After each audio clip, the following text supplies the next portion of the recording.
Boris Johnson has been told to punish the EU if France makes good on its threat to plunder the UK's financial services, an Express.co.uk poll has found. France has begun to gloat that Brexit has already started to drive thousands of jobs and billions of pounds in assets away from the UK.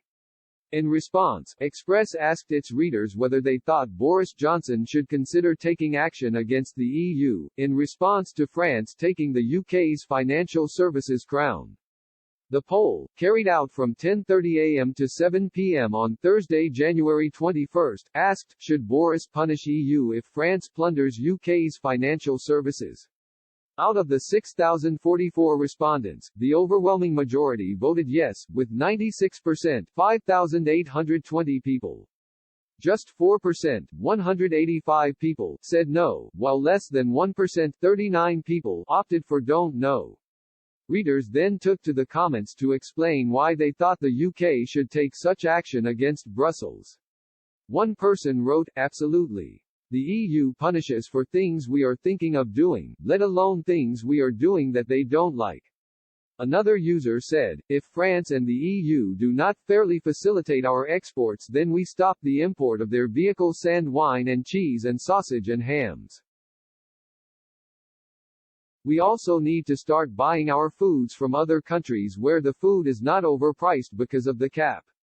A third wrote, should the EU take punitive measures against the UK, these measures must be met immediately with retaliation. Prime targets would be swinging tariffs on the automotive, wine and dairy markets. The biggest immediate act would be for a ban on all EU fishing fleets from our waters.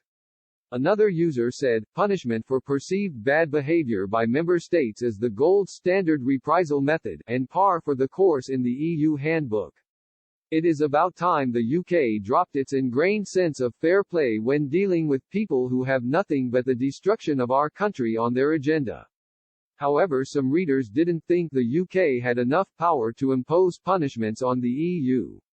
They wrote, I am sure it would be great to punish France and the EU and they may well deserve it, but it is delusional to believe Boris has that power.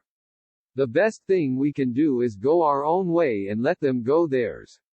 The poll comes after the Bank of France's governor said on Tuesday that Brexit had led to nearly 2,500 jobs and at least €170 billion, £150 billion, in assets moving from the UK to France by the end of last year.